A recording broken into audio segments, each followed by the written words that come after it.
Members, it's the appointed hour to start, and let's call the meeting to order.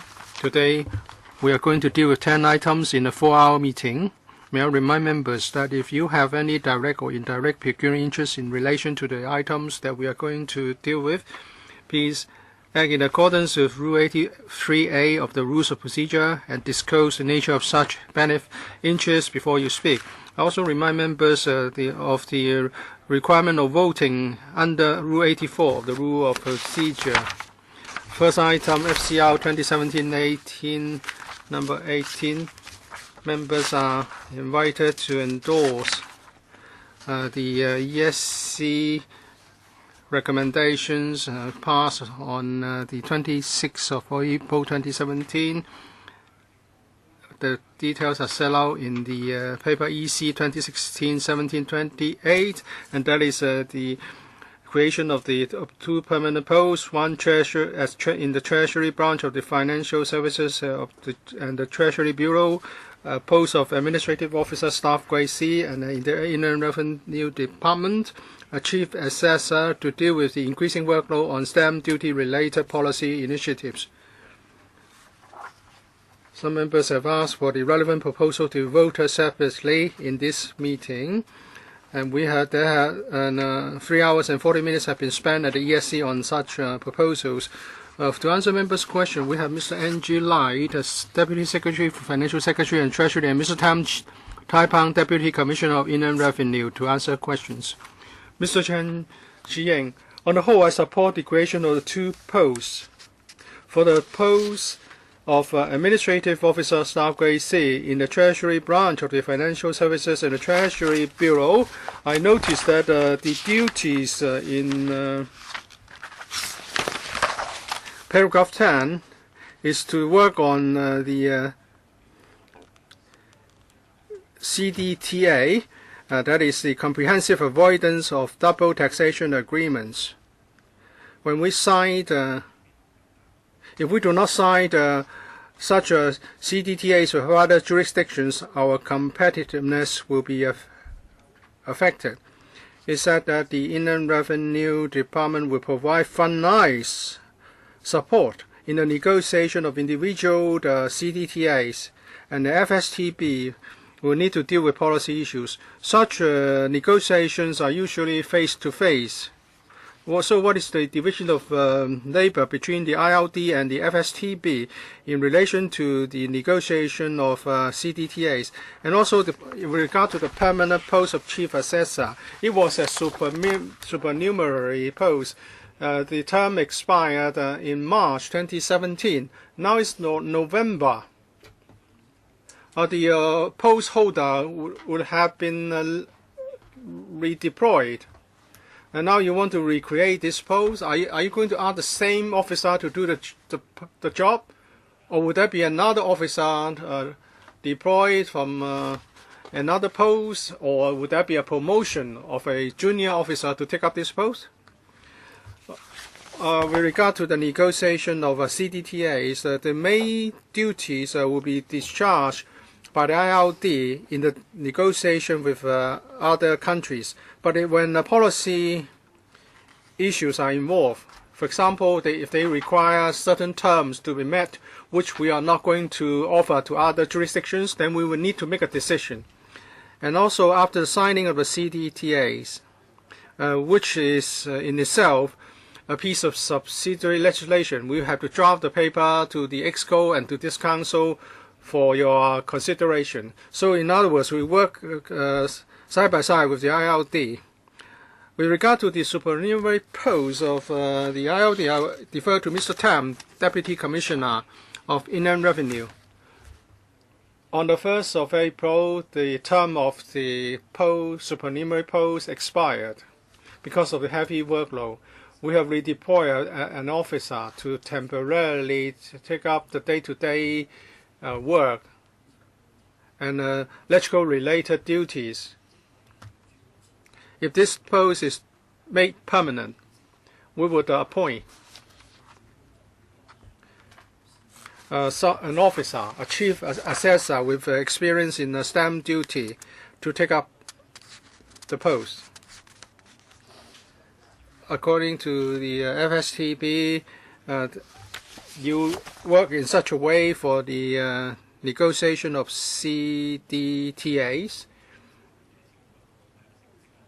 So if you can manage to sign a CDTA, it's an achievement.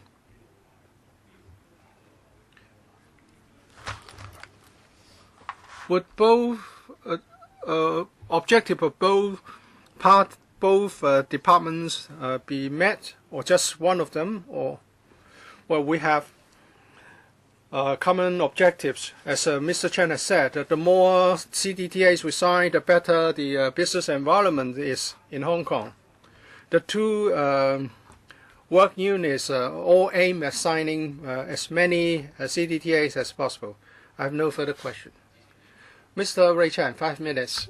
Thank you, Chairman. No need to raise your hand, just press the button. Mr. Chan, earlier, the government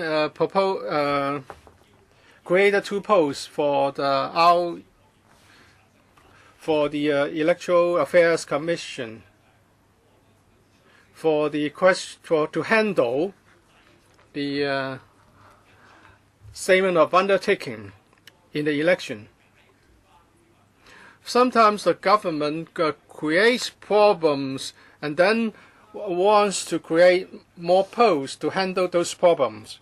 Would that be the case for the chief assessor to be created? It said that there are more cases, there are a high number of cases of stamp duty, and there are more and more appeals. As at March 2013, there are 50 appeal cases which are still pending and which will have to be handled by the courts. Some of them that will be related to the demand-side management measures introduced by the government because of the rising number of appeal cases, and they are getting more and more complicated. You have to create a post. But it's difficult to assess how much revenue can be collected through pursuing these cases. Is it because the provisions related to stamp duty are unclear, leading to such appeal cases? Can you tell us what kind of what categories there are for those appeals? How many are related to unclear provisions? How many appeals have been upheld? If you have not done a good job arising from the measures that you have implemented, and then you have to create more posts to handle the appeals, then that's the cycle that I've been talking about. Would you review the law if there are problems or loopholes or gray areas leading to more appeal cases? Are you going to amend the law so that you can reduce the number of ambiguous cases and appeals? Well, in the last meeting, we also stressed the question that the stamp duty office, or the stamp office, has a heavy workload, not just because of the property transaction related measures. There are 20 of them which are related. If we look at the appeal cases, those related to the demand side management measures, there are some 20% of them. They account for some 20%. The remaining appeal cases will be there, whether we have the demand side management measures or not. They are about valuation of property, and whether it should be considered as a one transaction or a number of transactions attracting a lower stamp duty rate. So these cases will always be there, whether we have the demand side management measures for the property market. In the Stamp Duty Amendment Bill 2017, we have also provided detailed information on the controversies. Of course, we can provide further information if requested. As for whether the appeals are upheld, but I would say, I don't have the figures, but I would say that most of the appeal cases are ultimately withdrawn by the appellants. So it said that it may not be due to the new demand-side management measures. Would it be related to the provisions? Do you have any statistics on the public funds expended to deal with these cases? Or we haven't calculated the cost of handling these appeal cases. 呢個即係你哋要處理呢啲就係佔你所有嘢嘅20%。So you're saying that these cases take up 20% of total. You don't know how many of them would be won and how much revenue can be recovered, right?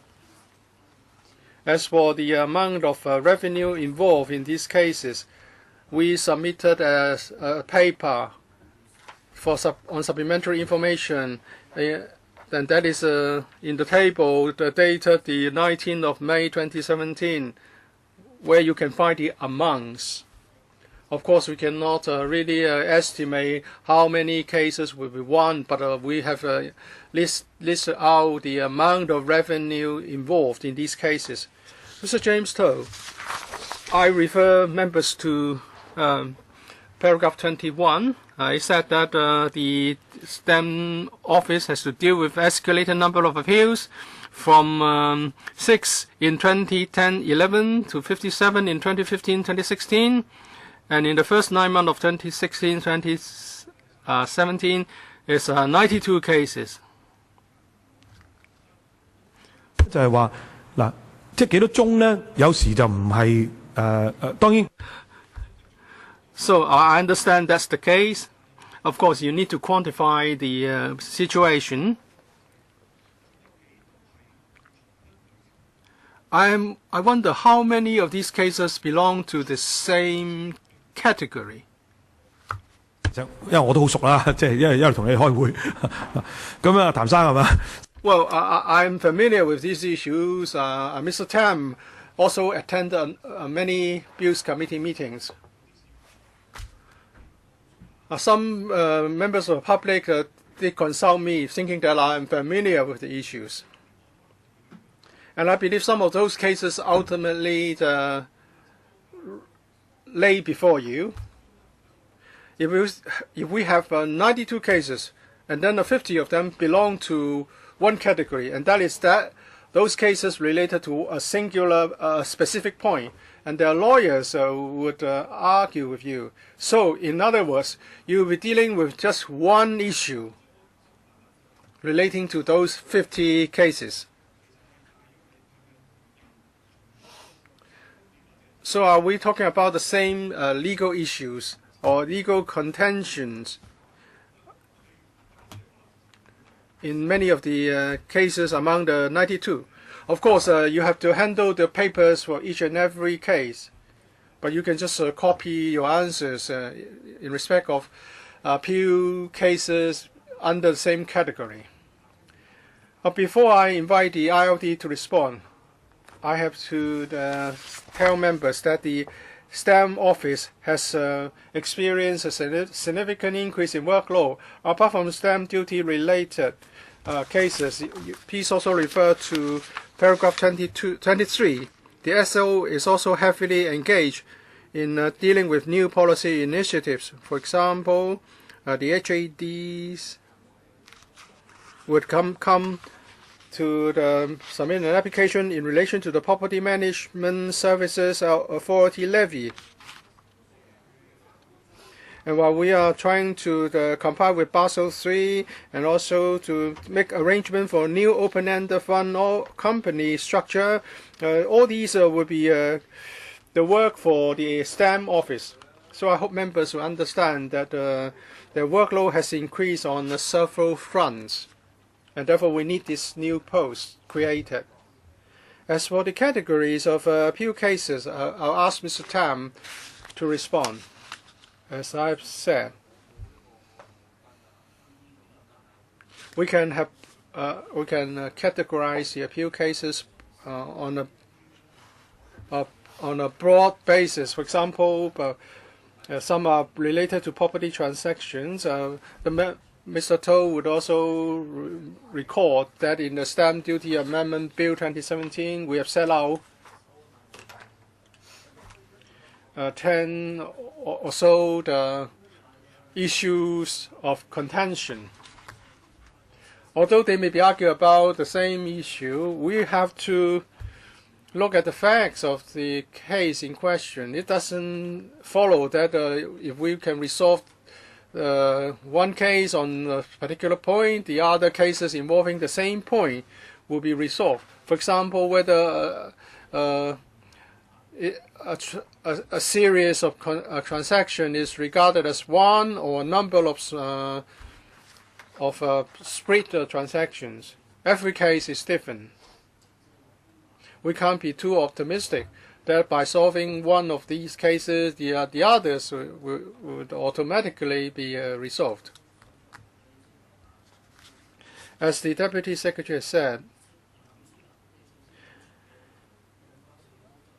the work on stamp duty related work arising from the demand-side management measure is just one of the aspects of our increasing workload.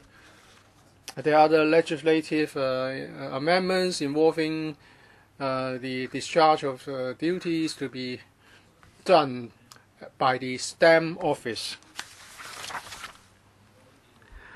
Mr. Leung Chi-Chang, you are now asking for these posts to be created. Would that be covered by the proposed increase in civil service establishment in the policy address? 其實我哋呢兩個新增嘅人手建議嚟講嘅話咧 ，For this proposal for 2 additional posts, it was supported by the FA panel earlier this year. At first, we were supposed to go to ESC on the 4th of February, but because of various reasons, we only secured the ESC support in April. So very obviously, the increase in workload was already there, but in the recent policy address, there are more initiative on taxation cooperation. So I'm very confident that the workload for these 2 posts will increase in the future. I don't know whether you have calculated the numbers involved. Is the IRD going to create more posts arising from the policy address? Or to cope with the additional workload, we need additional resources. We would follow the established procedure and go to the relevant panels. Are you prepared to seek a CE's agreement to create more posts? If you are talking about the next financial year, yes, ILD would be given more posts. Why do I have to ask this? Well, it's because of the obstacle arising by electrical procedure that the ILD cannot create the post until now. So I can support this proposal. Future increases will be assessed separately. If we look at the workload, apart from taxation appeal cases, you are going to work on cooperation with foreign jurisdictions, and the Assistant Commissioner will be working on this. 嗰個合作咧，同外國嘅合作咧，究竟嗰個人手咧係唔係？ Are you using existing manpowers to deal with these duties, and now you want to have this post.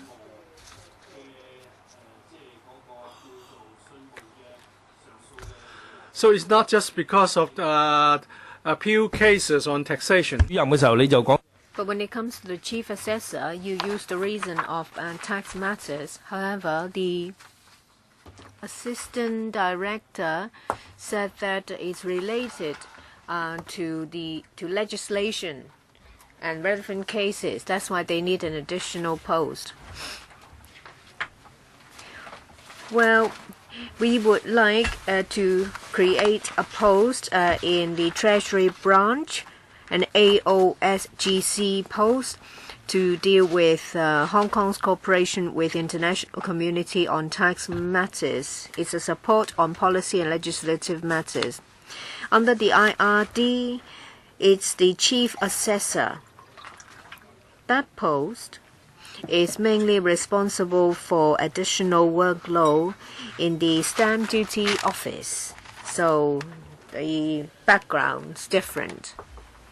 Now I'd like to say that when it comes to creation of directory posts, we're very careful.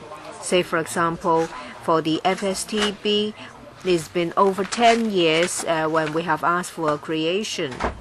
And under the IRD, this will be the second edition of directorate post in the past 10 years. We will try to tackle the problem through internal staff deployment. Is when we are out of alternatives that we ask for creation of post. Mr. Leung Yiu-chung. The administration said that it's been many years since you last asked for creation of post. I'd like to ask questions about actual duties, because I want to gauge how necessary this creation is. The cooling measures are not recurrent measures. Is that because of extraordinary circumstances? Just now you cited paragraph 23, the 5 initiatives. They are mostly making arrangements. It will be frontline officers who follow up, say for example, collection of payment. I don't remember the paragraph number. In the paper you said that you have considered whether to extend existing posts for 3 years, and then you said it's not suitable, but you did not explain. Can you tell us why extension is not feasible? Because it's mostly about coordination and making arrangements, not to actually do the work. When the work's done, what will be the arrangement? Will the posts be kept? Can it be tackled through extension of existing posts? Yes. When we propose to create a permanent post, of course we have already considered the alternative mentioned by the member. We'll consider whether it is time limited. Looking at the trend, it looks like it's not going to be time limited.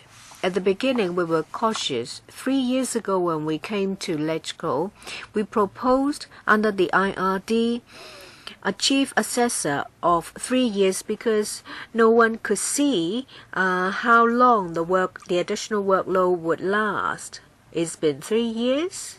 We see that in the stamp duty office, the number of cases related to stamp duty and their complexity have been increasing. And as mentioned in paragraph 23, stamp duty office doesn't just deal with stamp duty. There are other policy initiatives that they have to deal with.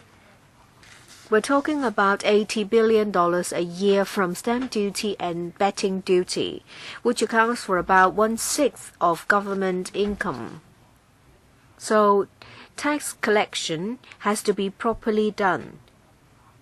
Because of the sheer amount of workload and complexity, we need a suitable candidate to take the lead of the Stamp Duty Office to properly carry out its work. We have given careful consideration, and in the end we think that a permanent post is suitable. I just want to talk about the time. Say for example, C, D and E under paragraph 23, you said, well, arrangements for stamp duty, levy collection, and also mutual recognition of funds. So you only have to make arrangements. The work won't always be there. It's only there at the start. After making the arrangements, your duty finishes. So out of the 5, that's 3 of them. A is implementation of demand-side management measures. Yes, over a period of time there may be a heavy workload, but it's not forever. So why can't it be tackled through extension of another 3 years? You did not answer me. Let me explain. Paragraph 23. It only sets out initiatives that the Stamp Duty Office is mostly involved in, of all of them. These initiatives won't disappear. There are also some other initiatives that are not listed here. We need someone more senior to deal with the work. Perhaps I will continue. What's not stated here is in 2013, and in order to promote Islam bonds, so we had to amend the Inland Revenue Ordinance. It involved a legislative amendment, and the bill was about 100 pages. So it's about legislative amendment and tax collection. Perhaps at one point of time some work has been done, but there needs to be follow-up work. And there is also the paperless security market system. The system itself is not completed yet. It's being developed step by step. And we need someone who is of directorate grade to take the lead to see how it affects the Stamp Duty Office. There are new initiatives related to our financial services, and very often it involves security transactions or stamp duty. So we can't say that when these initiatives have been completed, the work will stop. And we estimate that the work will be long-term. Dr. Kokaki. There are 2 posts. One's under the Treasury branch is AOSGC. I see that the post mainly deals with international cooperation related to base erosion and profit shifting, BAPS. I want to ask, is there a time limit requiring Hong Kong to complete all documentations? If there is a time limit, say for example by 2020 or 2022, when all requirements under BAPS have to be met, then I would think that it will be time limited. It won't be long term. The second post is to create a chief assessor under the IRD, mainly to deal with stamp duty of property.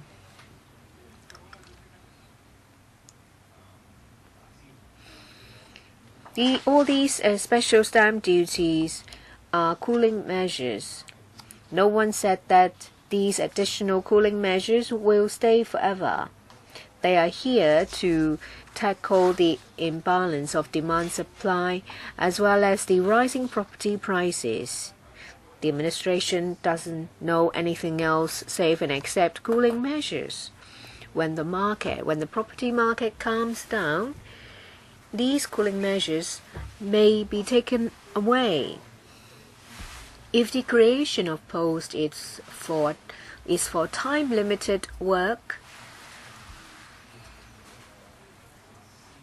I don't know whether it will set precedents. It will be problematic. There may be, say for example, ad hoc work or funding allocation that are time-limited.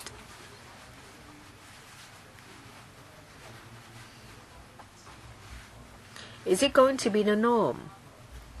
2-3 years down the line, well, Paul Chan said there is going to be interest hike in the US. Perhaps these cooling measures will be taken away with an increase in supply of housing in Hong Kong. Wouldn't it be a bit rash to create this post? If it is for short term, yes, we do need a supernumerary post. DS. International Tax Corporation. Well, the AOSGC is to mainly deal with international tax cooperation. In the past few years, the OECD and EU have been asking for more cooperation. Say, for example, the automatic tax information exchange, which started earlier on, and there were two rounds of legislative amendment exercises to deal with that. We are now working on BAPS, which is combating against the base erosion and profit shifting. There are 15 initiatives to be done. 4 of them are essential. 100 jurisdictions have already participated. We are currently working on the legislative amendment, which will be introduced shortly, targeting the 4 essential measures.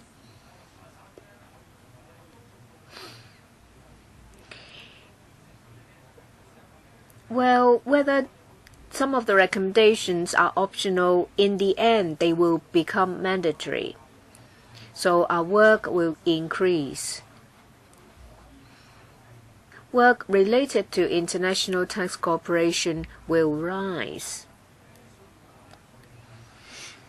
So we can definitely see the need arisen because of the heavy workload. So, are there any deadlines for meeting the 17 recommendations? In relation to the 4 minimum requirements under BAPS, OECD and other countries said that the 4 minimum requirements will have to be fully implemented starting in 2018, and there will be a review in 2020.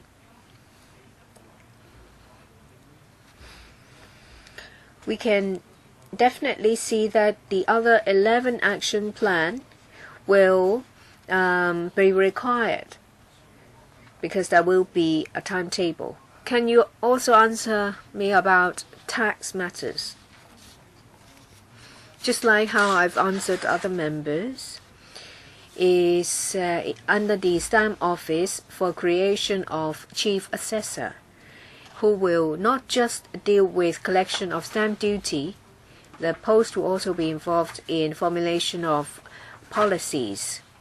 There will be work coming along the pipe, so it will be appropriate to have a permanent post. Mr. Felix Chong. A part of the duty of the Chief Assessor is to deal with stamp duties related to the cooling measures. The Liberal Party opposes to stamp duty because it distorts the property market. If we oppose to that, there's no reason for us to support the creation of this post. So you need to clearly explain to us this Chief Assessor post. Apart from dealing with cooling measures and collection of stamp duties, what is this real scope of duties? There is a disadvantage with additional manpower in the IRD. In June this year, I asked a question of Professor K.K. Chan, the secretary.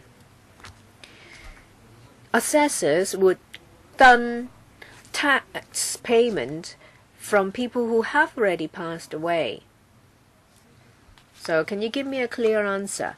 What's the duty of these assessors? Thank you. You can see from the paper that when it comes to the workload of collection of stamp duty and the number of appeal cases and complexity have all been increasing. If we can deal with the work speedily under the leadership of a directorate post, then we will see that backlog will be cleared very efficiently, and it will be good for members of the public and appellants. And I would like to draw Mr. Chung's attention to one thing. Stamp Office is responsible for implementation of initiatives. They deal with housing policies and the exuberant property market. When the THB formulates policies, Stamp Duty Office will have more work to do. The cases they deal with are more complex. They will have to consult, they will have to follow up questions and answer questions, so there is an increased workload. Other than stamp duty, they are also responsible for work related to Hong Kong's financial services industry, say for example the Islamic bond. Well, when it comes to open-ended funds, well, yes, it may be the work of the Treasury branch of the FSTB, but we need the support of the duty office. Please understand that it's not just there to collect stamp duty. It plays a big role in Hong Kong being the international financial center. So please take an overall view and support our application. The DS talks about backlog. Can you give me examples? I mentioned about the deceased being chased for tax payment. That is completely unreasonable. Can we hear from Mr. Tam? Let me say it once again, at the risk of being long-winded, that the Stamp Office does not just deal with work related to cooling measures. There are other duties taken up by the Stamp Office. As we've said in the paper, apart from those related to demand-side management, there are also other initiatives that are under the purview of the Stamp Office. I believe Mr. Chung was talking about salary tax cases, say for example profits tax and salaries tax, and it's not really related to the stamp duty, so I don't have information to answer Mr. Chung's question. Mr. Wu Chi-wai. Thank you. The more I hear it, the less I understand. Chief Assessor is under the stamp duty. It will be under Unit 3, Annex 7. Under Unit 3 is mainly responsible for overseeing tax matters, tax collection, tax assessment, etc. So I don't see anything about what the DS has mentioned. So what is it about?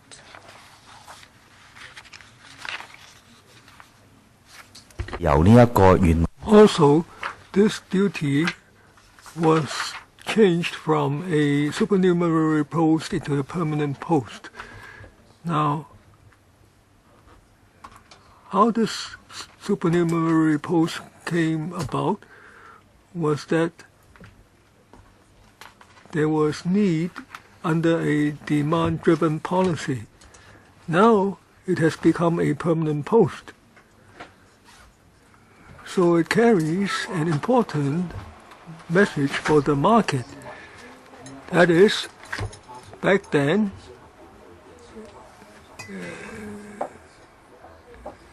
it was a numerary post arising out of the duties under the stamp duty ordinance. So how do you explain to the public? Now, these demand-driven measures, they are not permanent. They change with new situations arising in the property market.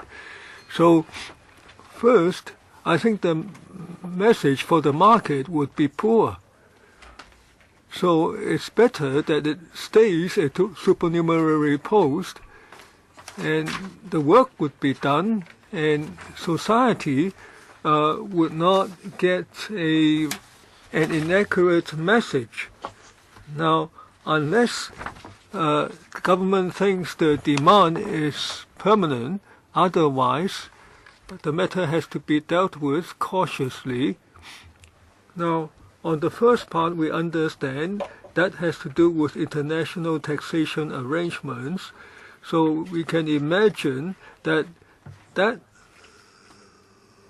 there will be an increasing amount of such taxation arrangement matters because international community is attaching more importance to the flow of information and the monitoring of tax matters. Now, however, on the turning of the supernumerary post in Unit 3 into a permanent post, I don't see the actual need, and this may cause the public to get a wrong understanding of the government policy. Now, we thank Mr. Wu for supporting the PAS post, and we hope that he can give the same support to the Chief Assessor post. Now, Mr. Wu's understanding about the cooling measures and the new stamp duty arrangements, that's correct. These are to deal with current measures. They are not permanent. However, now the Stamp Office wishes to set up a permanent Chief Assessor post. That's in response to the increasing complexity of property tax, property stamp duty. And there has been an increase in other workloads which have become quite regular and the demands are higher. That's why we have this permanent post. In the past few years, the Stamp Office has dealt with other work other than stamp duty. Now, I'm not arguing about the workload. I'm just concerned about people's perception of the government policy, because you have a new post and you can go on for 3 years or 5 years, but when it becomes a permanent post, then people get the impression that this policy is permanent.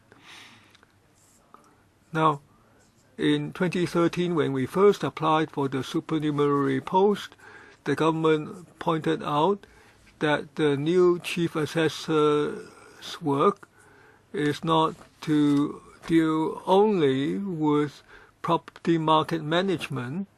And at the time, in the Financial Affairs panel, members said that they didn't support the property market management, so they questioned why there should be the post. And the government explained that the job is not just for property management, property market management. Now, 4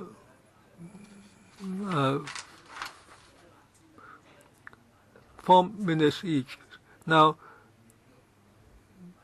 the property market management duties are only about 20% of the total, and our document also supplied information on what other duties are involved in the post.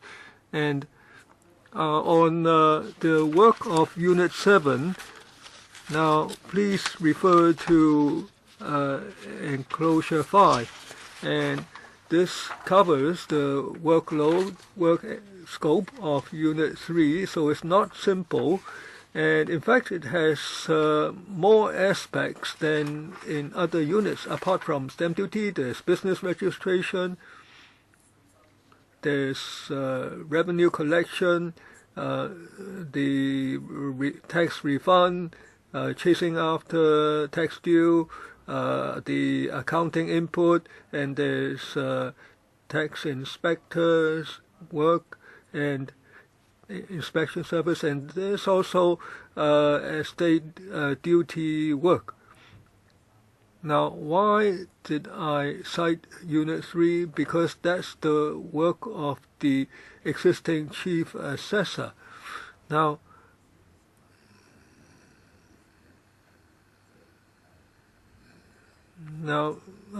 part of the work is done by supernumerary officer and some by permanent officer, and the chief assessor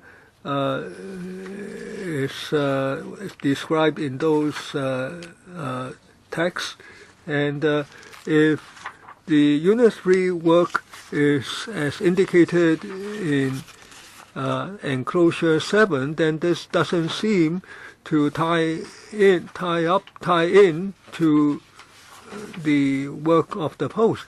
Now, I'm not trying to obstruct the setting up of the post. We think that the post is necessary when you try to set up the post. Is about the cooling measures, and the public was told that the cooling measures are not permanent, and yet under this framework that you are talking about leaves the public with the impression that the policy is permanent. So we can let you have such a post, but you just have to come back to LegCo every 3 or 5 years. So I'm not trying to prevent the post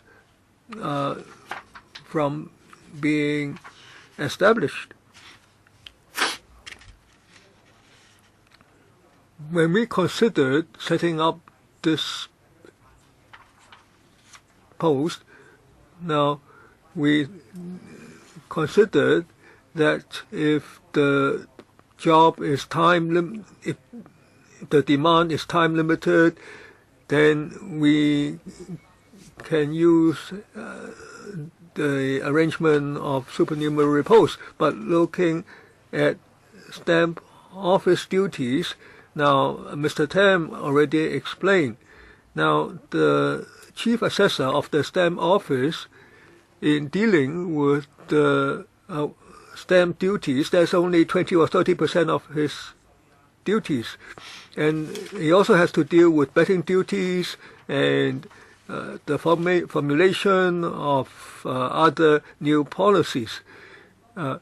Secondly, you can all see that the stamp office, in dealing with other new duties, for instance, Islamic bonds 2 or 3 years ago, and open-ended funds recently, and in the future, if Hong Kong is to improve its business environment, to be more electronically served, then we should have greater electronification, and we should be a smart city. So the stamp duty will be involved in that. So the work is long term.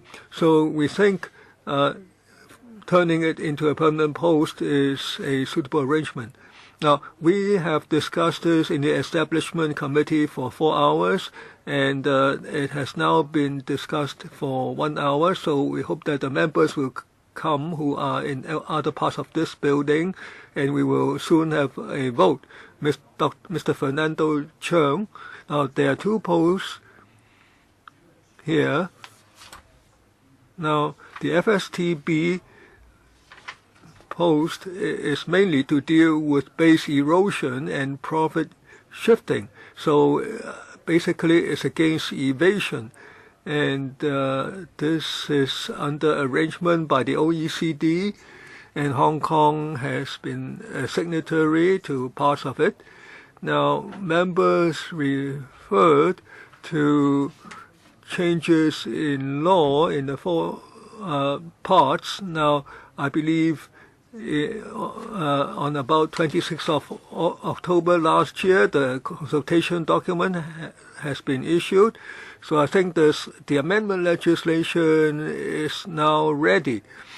And I have seen several international consultant reports, including Deloitte Touche, Pricewaterhouse reports. Now, their documents show that it's expected the legislation would be tabled to LegCo before the end of this year. And there are even expectations that the legislation will be complete by the end of this year or latest by middle of next year. Now, however, as I understand it, this work has been carried on by the supernumerary post, and most of the work should have been completed. And now you are turning it into a permanent post. I don't think you have quite answered Mr. Wuchiwai's question. And why has it dragged on for so long? Such legislation is very important. We should try to defeat tax evasion and profit shifting. Now, in LegCo, we just passed a piece of legislation to reduce the tax for aeroplane leasing companies, and it's an excessive reduction. Now, the planes don't have to be Hong Kong. They just register in Hong Kong, and they shift their company's profits to Hong Kong, and they use Hong Kong's low tax rate to evade taxes. And this is what we don't like to see. And the legislation hasn't come, even though the work has been done. So what's the reason? Now, does this post mean that if it's not permanent post, then the work can't be done? Can you tell us about the timetable, Mr. Lai? We thank Dr. Cheung's question. We thank him for his concern about our work on BEPS. The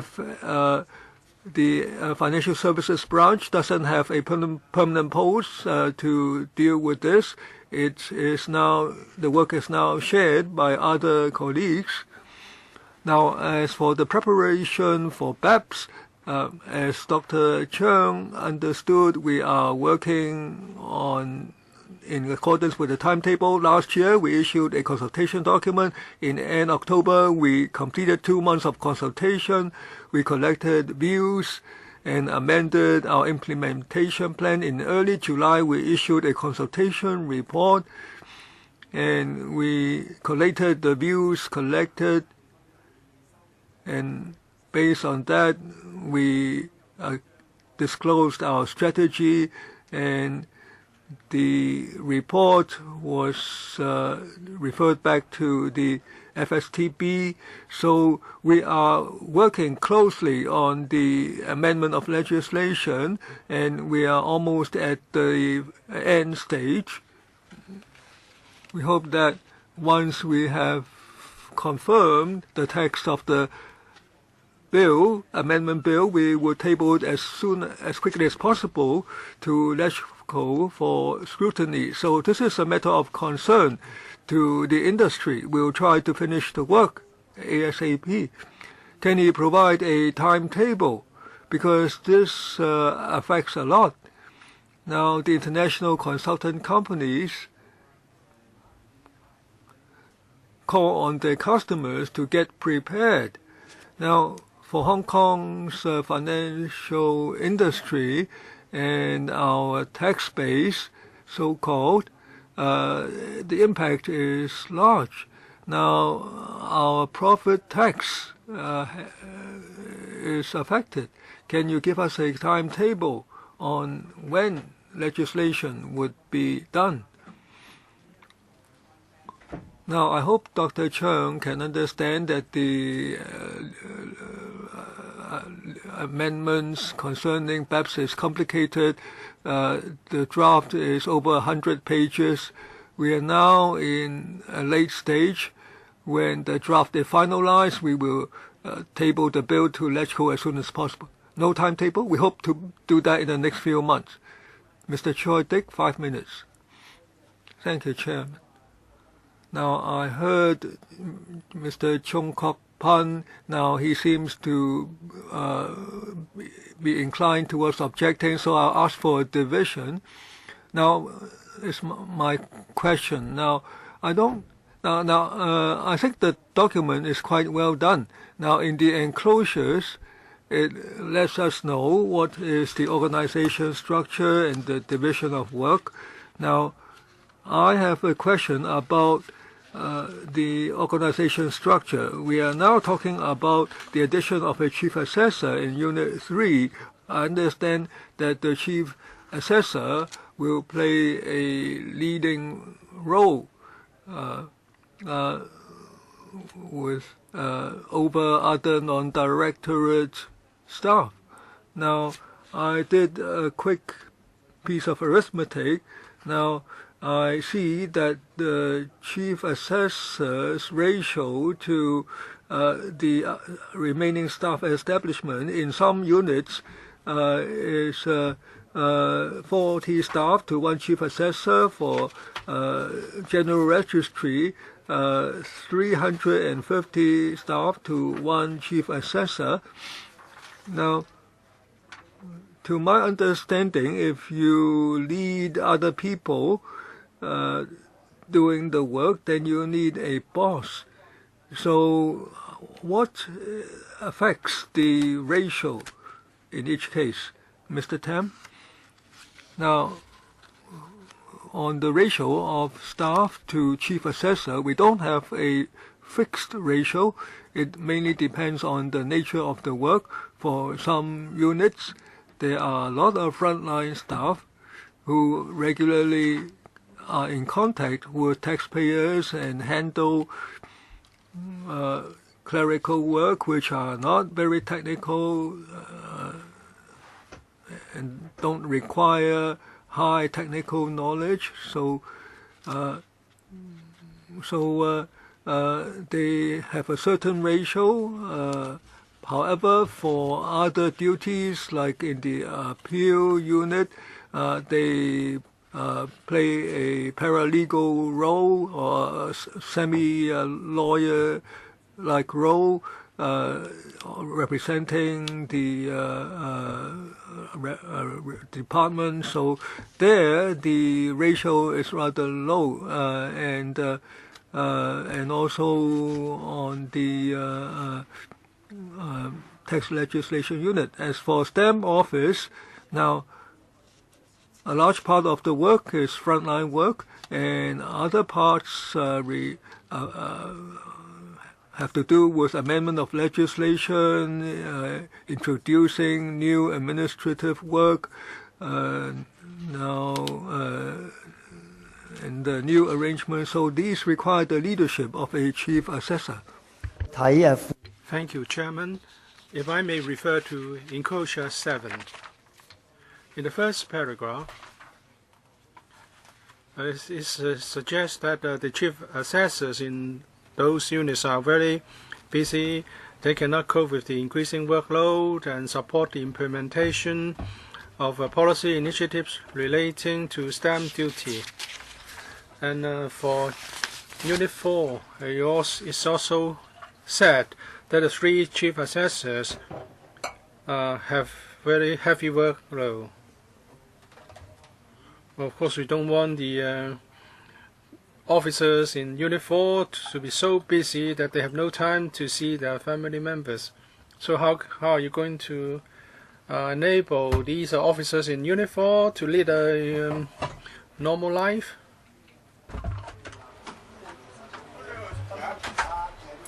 If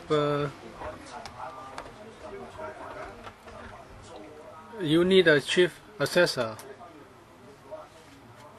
by just pulling together the heavy duties to be shared at the present, would that be a response that you would like to give to Mr. Chung?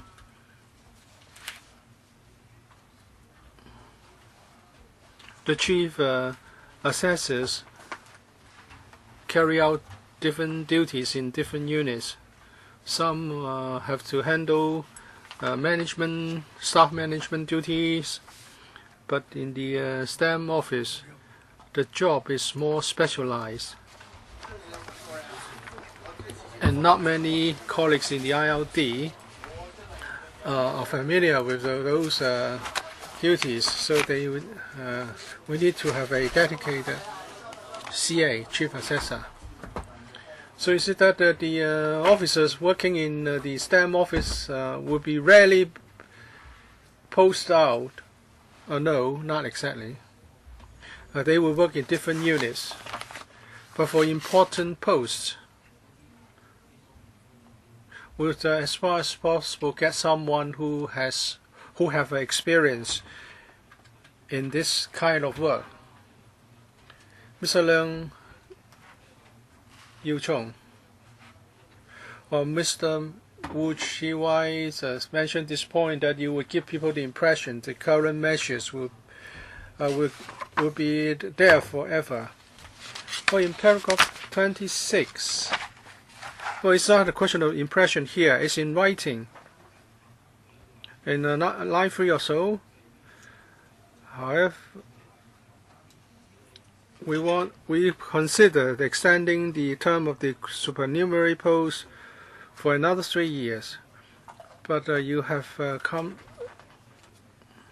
you think this is not appropriate in that the duties are ongoing in nature.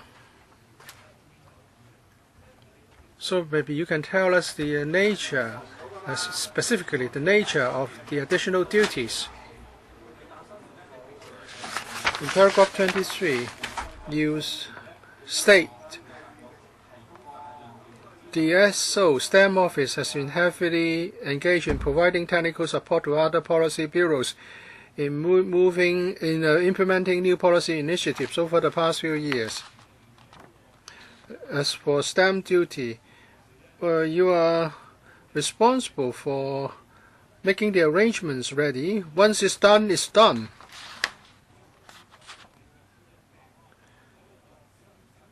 You should tell us what the additional duties are to justify the creation of a new post. Don't just say that the additional duties are ongoing, but at the same time you mention something which is not going to be permanent. This is a contradiction, don't you think? I hope members would understand that the creation of the chief assessor post is not just for stamp duty.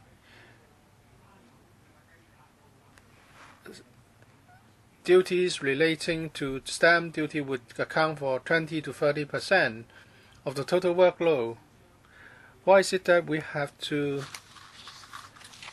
list out in say paragraph 23 the new duties that the SO stamp office has to be involved?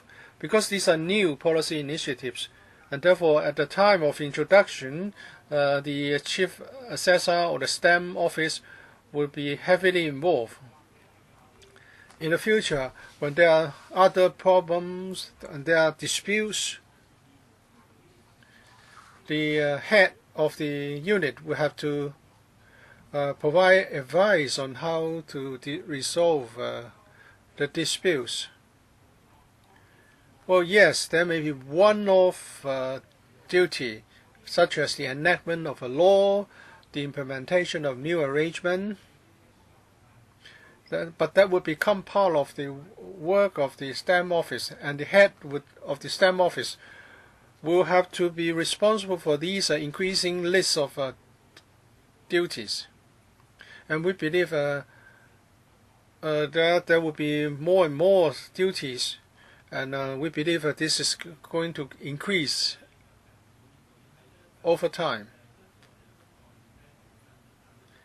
Well, yes, you have to follow up the matter, but it will be more for the frontline officers. So I'm a bit puzzled here. It's something more relevant to frontline officers' work. Well, you have been sort of repeating the questions. You asked whether this post is created mainly in relation to the stamp duty or the demand-side measures. They have explained that only 20 to 30% of the duties is related to stamp duty. So please don't repeat such questions. Well, I did ask this question whether it should be a supernumerary post, but they have not responded to my question seriously. Let me rephrase it like this. From the time you started to do this, when 20 to 30% of the duties is related to stamp duty, can you tell us, can you promise us that when the cooling measures are phased out, can you tell us whether the capacity or the duties of this new post will be affected? Because that would account for almost 1/3 of the duties. I just want to help the government in that no inaccurate message should be disseminated or conveyed to the public. Can you promise us that this can be done? Thank you, Mr. Wu, for your question.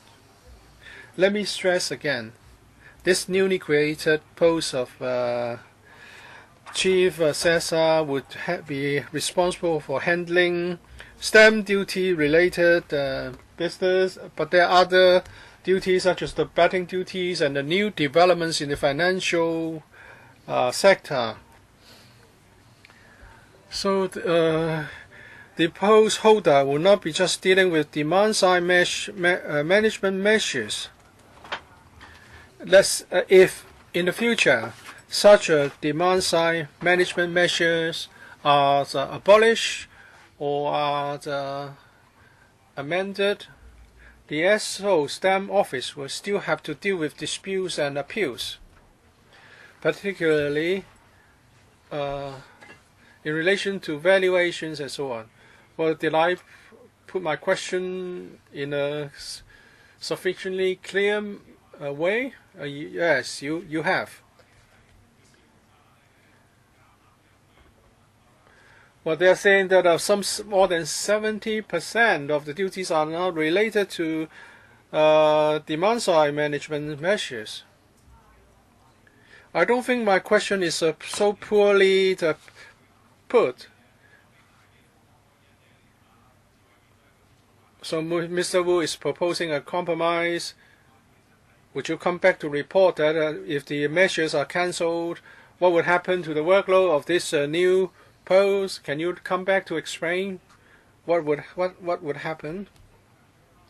Well, if members are interested in this, when the demand side management measures are cancelled in the future, we will provide an information paper to give an account on the workload situation at the time.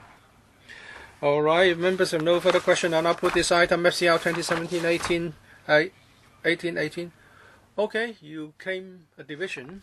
The bell will be rung for 5 minutes.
我哋即將表決咧，就係大家 We are going to vote on this first item, and that is in relation to the increase of manpower for the IRD.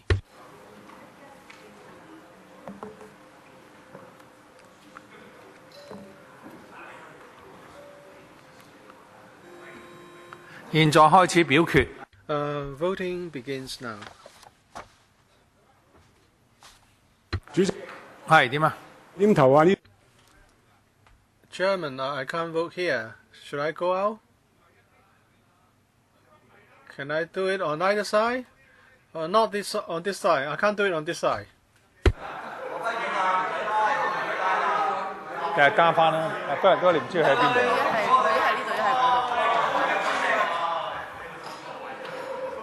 好啊，現在停止表決，顯示點會結。Voting is closed and the result is now displayed. 41 for, no one against, and one abstention. The proposal is the item is endorsed.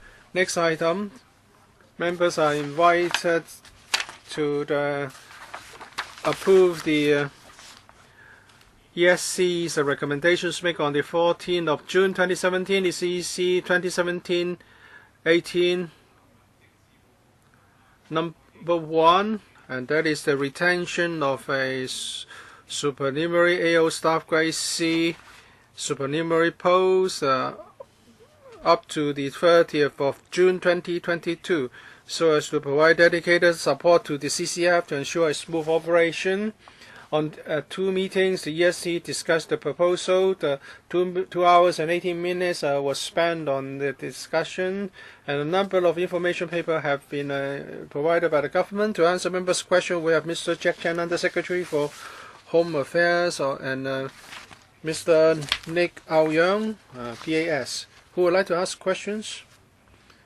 Dr. Kokake, the Community Care Fund was suddenly created by the former government. Mr.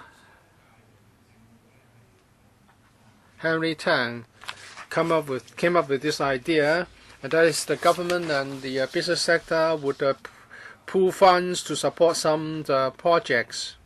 It seems that the funding from the business sector has now stopped. So is it that you are not going to source more funds from the business sector? If not, if this is not the case, are you going to ask the business sector to contribute more so that we can help the needy?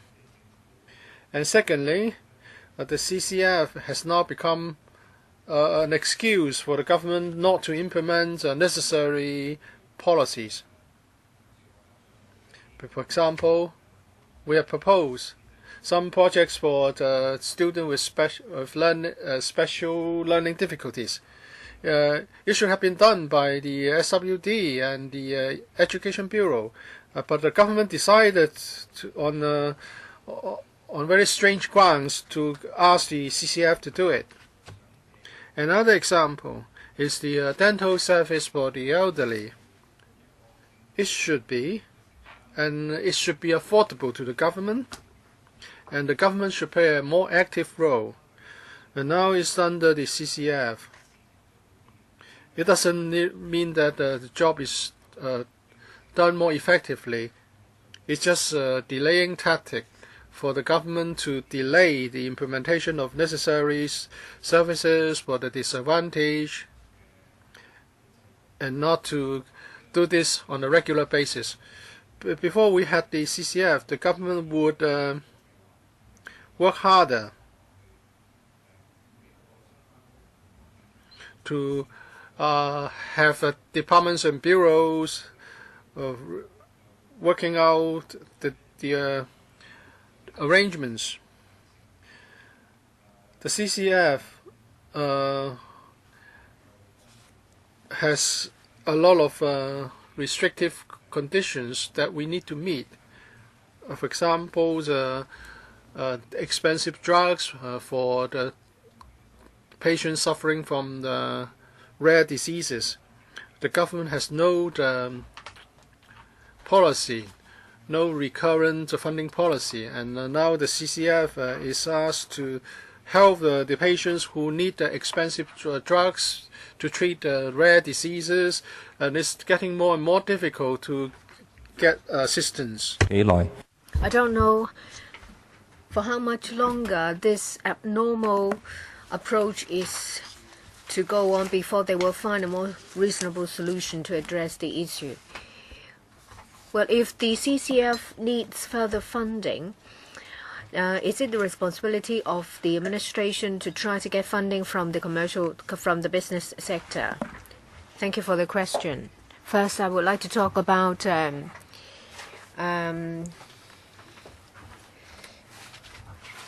finding sources of funding. Well, at the moment, there is still about $19 billion left in the fund, so it's still financially sound. Since its inception, there has been funding received from the business sector of about $18 billion. And if someone wants to donate, of course, we would most welcome it. The original purpose of the Community Care Fund is to plug gaps, to help those in need that are not assisted by recurrent government measures. There are 44 standing programs. 12 of them have already been regularized by the administration. I do believe that there will be more programs being regularized.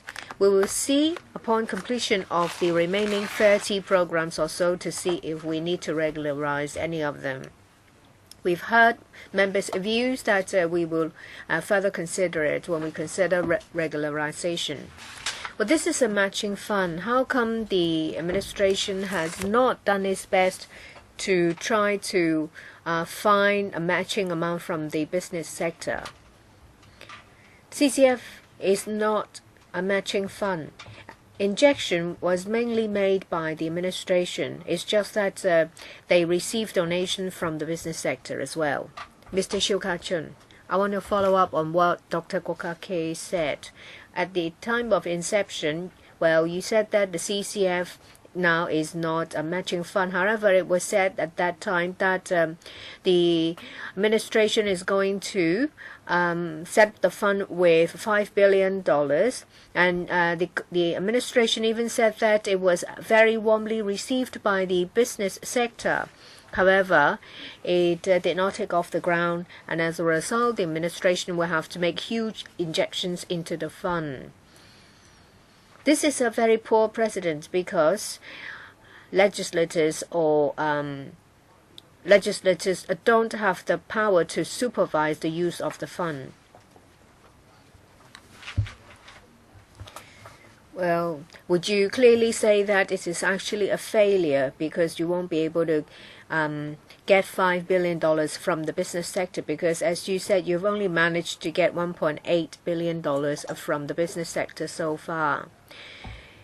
Well, the CCF may be there to plug the gap, but at the same time, when they want to put in place a program or to cut a program or extend a program, you don't have to come to the LegCo. So CCF has free rein to do whatever they want. If we approve this, the creation of this post, can you promise us that you will find ways so that the CCF will be more accountable? The CCF has been operating really well. Well, there are 44 assistance programs benefiting 1.5 million people, which is quite substantial.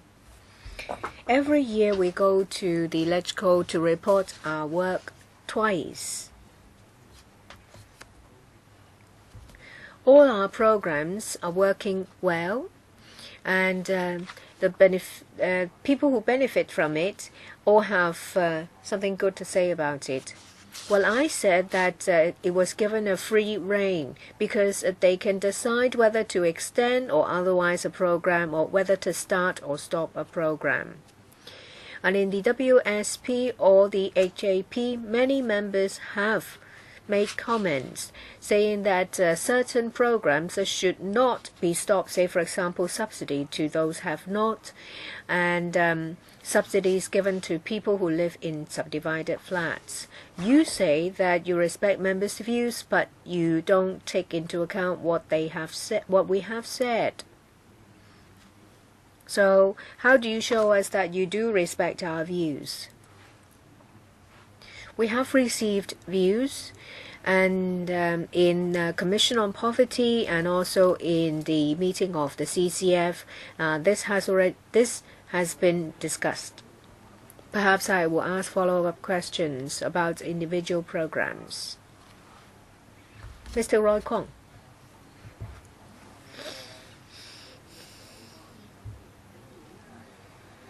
The CCF wants to create a post. I would like to talk about the subsidy to those have not.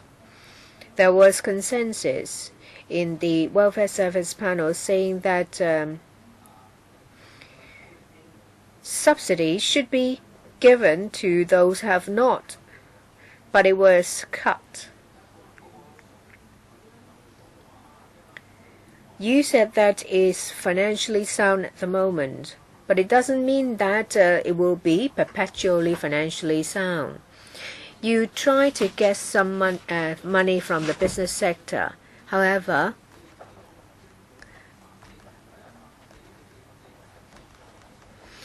well, you said you're going to get a $20 billion. However, you have only got $1.8 billion from the business sector, and of all the money, only $8.4 billion has been used. So I want to ask, for the subsidy to those have not, can we hear some good news? 2, well, I don't think the finances look good. Don't say that, well, if you ask for donations, you will receive donations. You need to do more to try to get donations from the business sector. Well, we have heard your views about the subsidy to those have not. We'll forward it to the CCF. In relation to the financial position of this of the CCF, well, as I said, that there is still about $19.4 billion in the fund. The funds used in investment returns we have put in about investment return is about $3 billion, and we received $220 million as interest.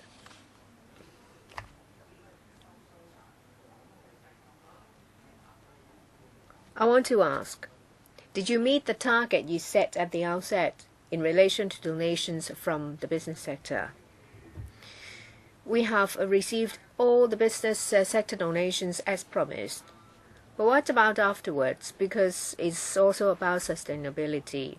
I have to use the opportunity to ask this question. If your finances are not sound, and as a result you can't continue the subsidy to those have not, that is understandable. But that is not the case. You said you would forward my view about the subsidy to the CCF. I don't know when you will come back to us. So is there a timetable? And is it likely that it will be resumed?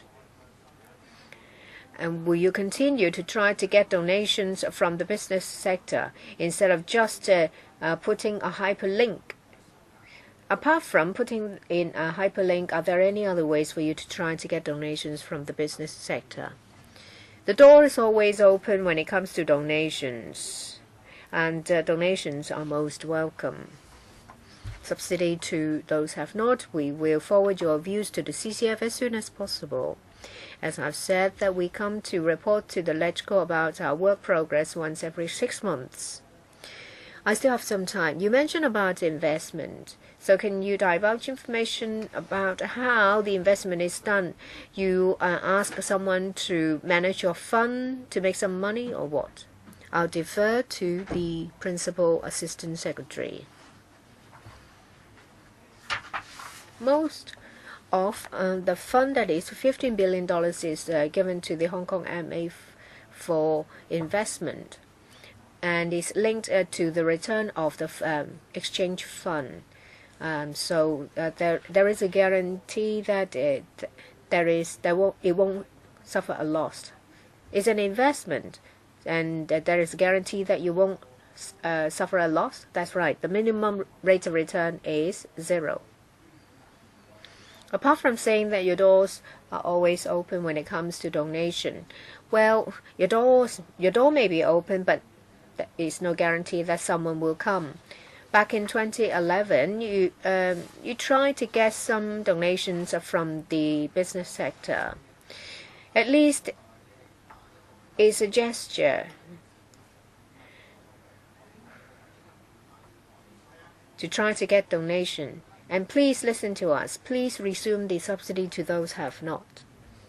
We've heard your views. Mr. Ang Yu Chung. Just now, Mr. Siu Ka-chun talks about the 5 billion from the administration and 5 billion from the business sector is a failure. It's not just a failure. It also shows that the business sector doesn't support the administration.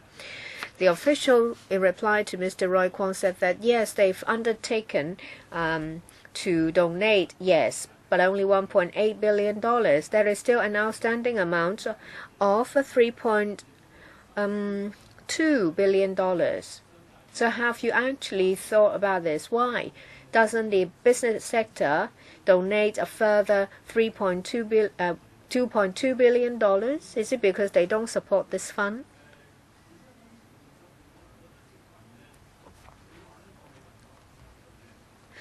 You said that the fund has been operating well.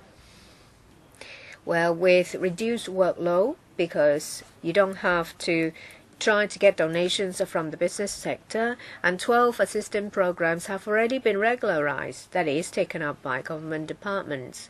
The fund may continue to run, but there are less programs being handled. So why do you want to retain this post? Thank you. In relation to support from the business sector, the business sector has already donated all they have undertaken. Sorry, you have mixed up the questions. Yes. But originally, the administration said 5 billion from the business sector. There is an outstanding amount of $3.2 billion. Does it mean that the business sector does not support the fund? Well, business sector has donated what they have undertaken. No, I won't stop there, because the administration said 5 billion, not 1.8 billion. Why would you say that they have given all they have undertaken? Where is that 3.2 billion? Well, 5 billion is only an objective, a goal, right? Right, yes, it's a goal. Why can't you reach that goal then? Well, we have received 1.8 billion.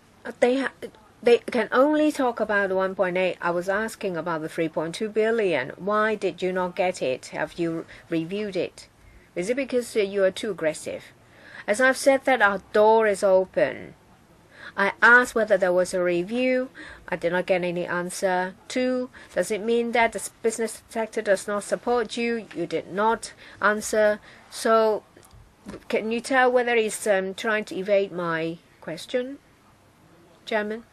Well, maybe this official can't answer you because he wasn't the secretary at that time. Well, but that is the work of the department. It doesn't matter that it cannot be done. At least do a review. But my question of whether there was a review was not answered. Well, we thought that the $5 billion was a goal. We have received 1.8 billion.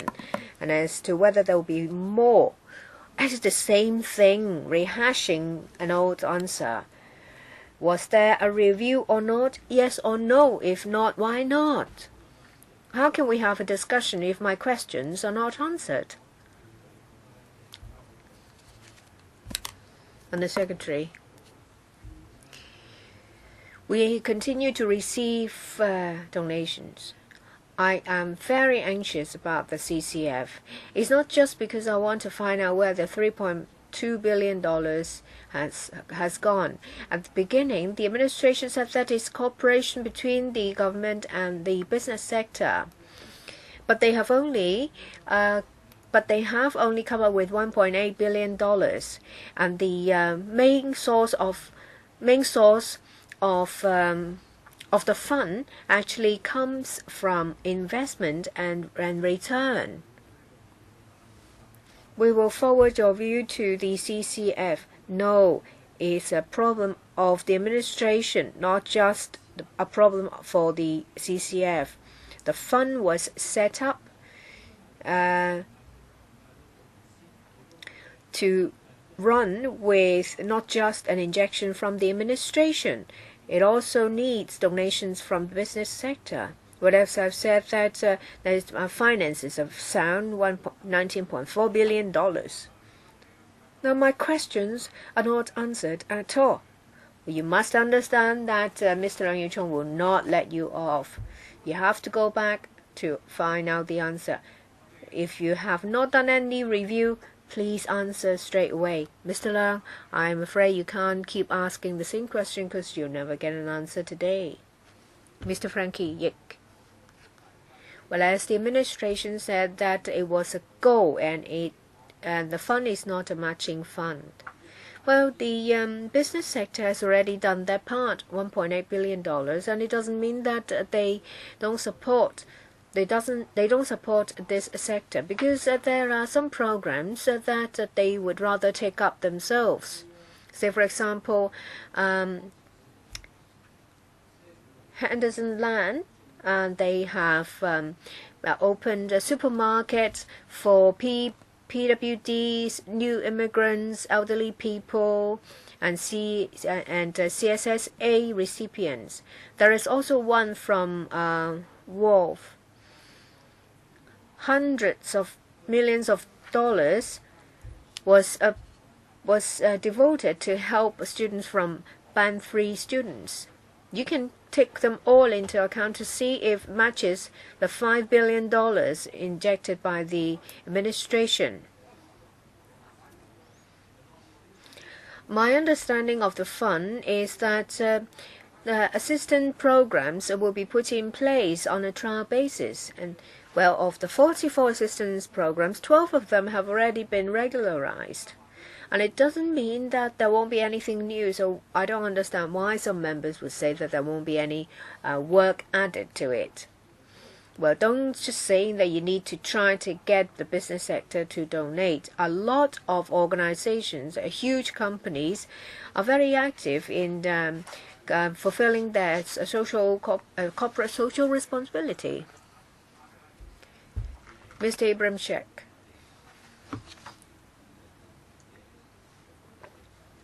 I support the proposal to create a post. Well, what I see is that once a fund is set up, it will be seen as a government act. As the name suggests, it's a community care fund. It's to care for the community. You don't have to worry about investment because that's not your job.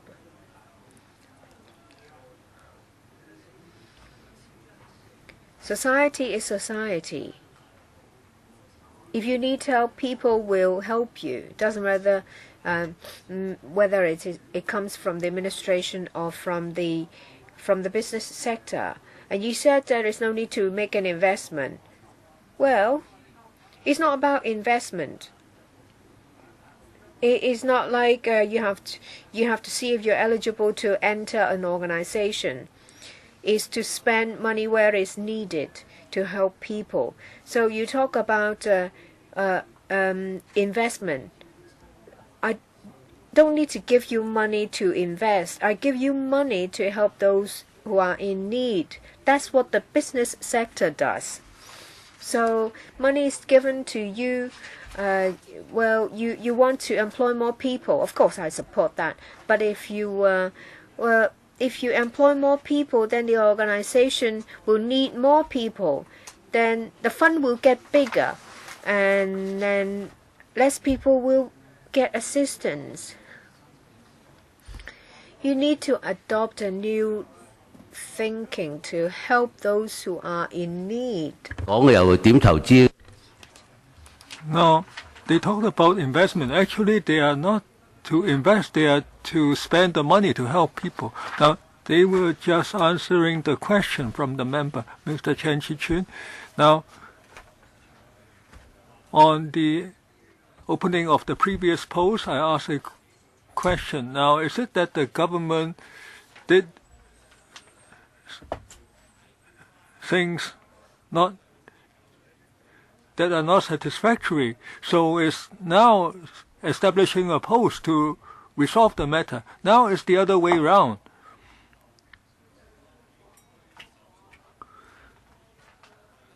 Now, is it that if they get more donations, then they are under more pressure to spend it, they have to do more work? So therefore, they don't have the incentive to get as much donations as possible. Because in that case, if they get the money, they have to think of more projects to help people. So they don't have the pressure to get donations, no target. Now, in the Establishment Committee meeting on 14th of June, I asked, now, does the new post include making plans for donations? My colleagues pointed out that the CCF should strengthen its donation gathering work. It's not supposed to be passive and just open the door for donations to come in. It should be active, not passive. That makes a huge difference to the donations that you get. Now, the charities have fundraising programs on TV. They have hotlines for people to phone in, and they get millions within minutes. Now, it's said that there will be monitoring of the financial management of the CCF. It doesn't cover the donation work. Now, it's said that even though the donations have decreased, we have almost $20 billion in the fund, so we are not taking the initiative to get donations. Now, that is the problem. Now, and it was said that this would be brought back to the task force. Now, it seems from what the Undersecretary said that they haven't referred the issue to the task force. Now, we have replied to the Secretariat. We have a unit responsible for this work. Now, the money in the CCF is to be spent. Out of 44 projects, 34 have already been rolled out or will be rolled out soon. And in 17-18, we have 8 new projects. So they still are not taking the initiative to get donations. They don't have any such program. They just let the money be spent as said in the document. Is that how it is? I already answered. The task force of the CCF is overseeing the donations arrangement. So no official is responsible. Those on the task force, they are not officials, right? They are government representatives in the task force. Now, it's a task force under the CCF. Now, the Permanent Secretary, Now, on the donations work, now on financial management, firstly it's about the budget. Now, when projects are rolled out, we have to monitor the expenses, whether they match the budget. And apart from putting money with the monetary authority, we have time deposits, and we have to calculate what is the cash flow and cash needs. Mr. Chen Chi-chen is right. You have to try to expand the donations campaign. If you take the initiative, it might make a big difference. You can have $39 billion instead of $19 billion. So please do make an effort to increase donations. Chairman, I first like to express the support for the proposal, for the recommendation by the Establishment Subcommittee. Now, if the CCF can fulfill its role of helping the needy, I certainly would support more manpower resources for it. Now, I heard the members. Now, if the CCF is going to seek donations from the business sector, I'm sure the business sector will support that. Now, right now, many people are saying that there's collusion between government and business, and that the business sector is unscrupulous. However, Hong Kong has succeeded because labor and business have cooperated, and the business sector is willing to play a role. Now, I'd like to give an example in the construction industry. Now, there's a similar fund. It's called the Construction Industry Care Fund, and this helps the workers, or rather their families, for workers who died in industrial accidents. Now, in various industries, there are people who are concerned about the needy. So I'm concerned about how you spend the money, not how you get the money. Now, since the CCF is established, how successful has it been in helping people? How have targets been met? Now, since the establishment of CCF in 2011, we have rolled out 44 projects and a commitment of $8.4 billion, and now we have spent $5.54 billion, and more than 1.5 million person times have benefited. Now, how does this compare with the targets at the outset? Now, at this time, we didn't set a fixed target. We want to have more projects to help more people. So I hope this item can be passed quickly, so I will not use up my remaining time. Mr. Lau Kwok Fan, now I support the scheme. Now, however, I think that there are some issues worth thinking about. Now, there are two types of matching scheme. Now, first is like the Social Welfare Department.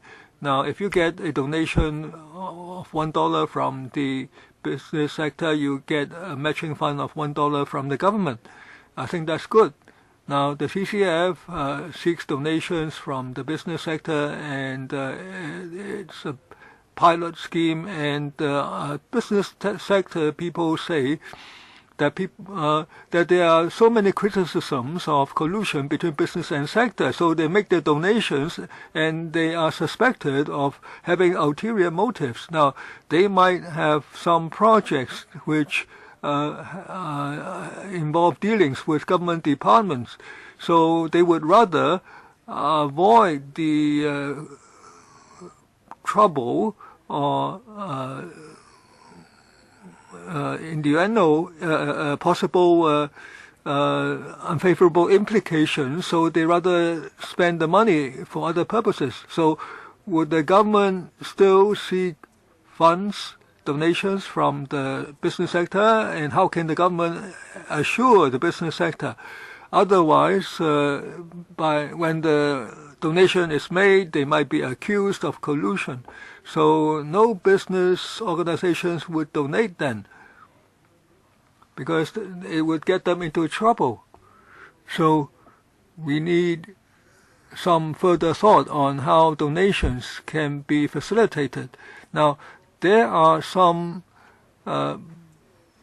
projects which have been in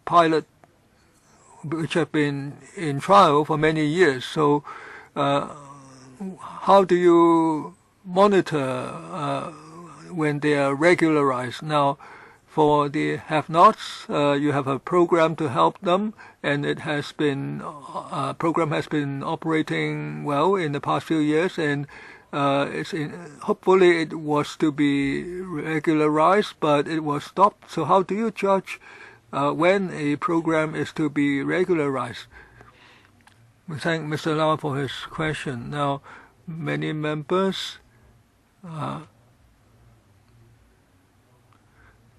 sought review about the raising of donations. We will take that on board. Now, on regularization, I will ask the Permanent Secretary to reply. Now, there are several criteria. Now, after each project is concluded, we have an assessment of the effectiveness, and we also review the financial condition of the CCF. Now, all along, the government regularizes programs that are of proven success. For instance, in September, now the program of funding for special education needs teachers has been regularized. So the regularization is ongoing. So the program for have-nots, it has been effective for several years. So would you put it back at Social Welfare Department? On the allowance for the have-nots, we have discussed that many times. Now, the scheme was an alleviation measures for those who have not benefited from the budget, and now there's not such a need. So we are rolling out other new projects. For instance, there are 8 new ones this year. But you haven't told me what criteria would you adopt in regularizing a project. Now, as mentioned, we of course consider the review of the effectiveness, and on the allowance for the have-nots, it was supposed to be a one-off item, so there was no regularization attempt. Now, I'd like to understand about the criteria for regularizations for my future reference. Now, at the Establishment Subcommittee, members inquired on which items have not been regularized after several years, and we have identified some reasons. Now, please name a few. Now, some projects, they need to consider the progress of the project. Now, for instance, allowance for the handicapped. Now, the SWD has introduced new allowances for the handicapped, so we need to consider whether the project has to be regularized. Periodic. Now, several members from the business sector said that the business sector is also very socially minded, and they also donate and they engage in their own projects. Now, I'm not against that, but I think the business sector has basically tried to provide for the staff on standard work hours and so on. Now in paragraph 12 of the document, there was a strange expression. It says that we believe that the fund still needs to operate in the next 5 years. Now, you have a post for 5 years. Now, you won't say that I believe that the department will exist in 5 years. So it doesn't leave me with much faith. Now, are you really sure about the future of the CCF itself? You want him to answer this part first? Yes. We thank Mr. Chu for his question. Now, we have reviewed the balance in the CCF, how much we're using each year and how much it will be left, and we expect that in the next 5 years the fund still needs to be operated and still needs to be more projects. Do you have a projection on how the numbers will look like in 5 years? Now, when you come back after 5 years, how much balance you expect to be there and how much do you expect to have spent? We don't have those numbers. It's difficult to estimate scientifically. Now, even though not many people benefit in certain projects, yet they might be very costly. So for some funds, for some projects, they don't use up much funds, but others are different. So for Urban Renewal Authority, now it's a statutory body. It's given $10 billion and it's self-financing, and every year it comes back to tell the LegCo how much is made, how much it has on balance. Now, for the CCF, now, have you considered how much income you have and how much you spend and how much will be left in 5 years? It seems that is rather haphazard. Now, you just say that there will be more or less projects, but you don't have a projection for your spending and your future balance. Now, when the CCF considers the projects, it's mainly whether the projects are worthwhile and whether they help the needy. Of course, we consider also our own finances. Now, we won't spend more than we have. Now, since its launch in 2011, the CCF has taken on commitment of over $8 billion, and we have looked at our spending over the past 6 years. We expect that we will still have the money for the next 5 years operations. So we expect that in 5 years' time, the Secretariat will still be operating. Of course, you have $20 billion. You have enough. Now, you ask the committee to decide whether each project is worthwhile. Now, Mr. Abraham Shek wants you to spend more money. Now, I'll ask the question. When you spend the money, you must have a framework under which you spend the money. Now, right now you don't have the framework, so the money just goes out in a piecemeal manner. And you have $20 billion, you say you have earned so much interest every year.